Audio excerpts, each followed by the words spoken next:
Lorea Bilbao Ibarra, Euskara, Kultura eta Kiroleko diputatuak Agustin Ibarrolaren obran aditua den Fernando Baseta, EHUko irakaslearekin eta Agustin Ibarrolaren seme Jose Ibarrolarekin batera Omako basoko sormen proiektua aurkeztu da. Omako basoa osatzen duten multzo artistikoen leku aldaketaren lehenengo fasea egiten ari dira oraindik. Ikerketa zehatz baten ondorioz, basoa berrirakurri eginda eta 700 zuhaitz baino gehiagotan margotutako 33 multzo artistiko osatutako proiektua izan da emaitza. Bizkaiko Foru Aldundiak abiarazitako proiektu honekin eta Fernando Basetak zuzendutako taldearen lanari esker, kontzeptuzko akatzak eta izenburu ezegokiak zuzendu dira eta multzo bakoitza osatzen duten elementuak zehatz definitzea lortu da, baita euren esanahia ere. Halaber, margotutako zuhaitz gehiago erantzi zaizkie zenbait multzo artistikori. Begiak, koloretako biribilak, erritmo inguratzaileak eta basoko animaliak besteak beste. Artistak jatorrizko diseinuan eman zizkien neurriekin eta ezaugarriekin. Eta jada, galduta zeuden beste 3 multzo berreskuratu dira. Kordobako meskita, aritzari omenaldia eta mehatxu nuklearra. Horren bestez, Omako basoko obra bere osoan goza daiteke.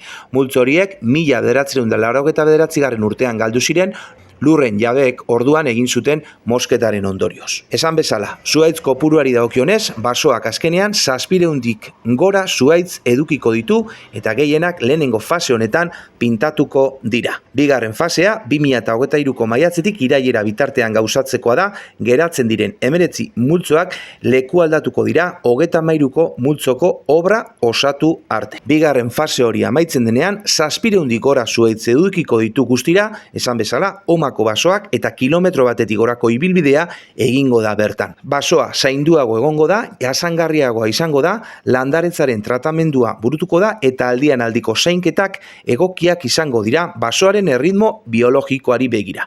Gainera, jatorrizko landaredia errespetatuko da eta beraren biotopoari eragin diezaioketen lanak saihestu egingo dira. Aldi berean, zuhaitzen egoera kontrolatuko da, zuhaitzak banan-banan monitorizatuz eta segurtasun sistema bat aktibatuko da sua itzaltzeko eta larrialdiei erantzuteko. Horrez gain, bisitariek esperientzia atseginagoa izan dezaten, bideak pinu eta altzifrea azal berrinduekin egokituko dira eta atseenguneak atonduko dira ibilbidean barrena. Bisita are emankorragoa izan dadin, adiraziko da zein lekutan kokatu behar diren bisitariak multzo artistiko bakoitza behar bezala ikusteko. Basoa konektibitatea izango du, horren bestez bisitariei artistaren erreferentziak edo lanaren testuinguruari buruzko argibideak helarazteko bitartekoak erabili ahal izango dira. Irizpide zorrotzak hartu dira kontutan leku aldaketarako, obra lekuz aldatzeko ezinbestez kontutan hartu behar izan dira hainbat alderdi. Antzeko orografia bat bilatu beharra, perspektiba gunen arteko baliokidetasuna, perspektiben dentsitate eta sakonen arteko antzekotasuna eta berdintasuna eta zuhaitz margotuen artean antzeko elkarrizketa ezarri beharra. Bizitak aurrez erreserbatu beharko dira. Omako basoa bisitarientzat itxita egongo da uztailaren 25 arte eta egun horretatik aurrera bisita gidatuak bakarrik egingo dira. Aurrez erreserbatu behar dira 94475 16 telefono zenbakira deituta.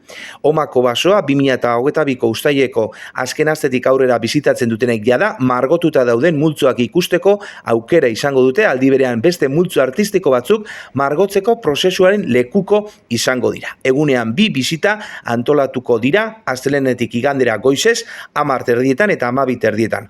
Aurtengo irailaren 11 bitartean. Bizkaiko Foru Aldundiak martxan jarritako proiektuaren helburu nagusia, danotak izuen moduan, Agustin Ibarrolaren sorkuntza artistikoari jarraipena emotea izan da. Bizkairako proiektu berritzailea da. Ez dut ukatuko sekulako ilusioa egiten dauzkula, arazo bat egoan tokian orain aukera bat sortzea eta maila hontako arteari jarraipena emon alizatea. Konplexua da, baina garrantzitsua zen irtenbide bat bilatzea. Bizkaiko Foru Aldundiak beti ere, lan guztia hasieran esan dutzuedan moduan, aditu taldeen aholkularitzapean egin dau, eta beti familia ere tarteko izan dugu. Gainera, proiektu artistikoaren ikuspegi osoagoa izateko aukera emango deuzku, eta hainbat alde desberdinetatik ere jarduteko aukera izan dugu. Esate baterako, basoaren beraren iraunkortasuna bermatuko daban kudeak eta mantentzean, irisgarritasun fisikoan zein konektibitate hobearen bidez lan eginez, edapenari dagokionez ere liburuzka bat eta webgunea gehituko dautzaguz, bizita gidatuak sartzean eta eduki berriak idaztean, edota larrialdirik balego horrei kudeatzeko aukera hobeak bideratuz. Beti ere, milaka bizitarik hartzeko aukera eman daiken espazioa dela kontuan hartuta. Horrek guztiak ekarriko dagoena da, bertaratzen garenok, bizita esperientzia hobea, erosoagoa, eta alden neurrian erakargarriagoa izatea. Eta batez ere, Ibarrolaren obraren magiaz blaitzeko aukera emon bertaratzen garenoi. Segurtasuna beraz, erosotasuna, erakargarritasuna, natura eta errespetu osoko arte interbentzioa.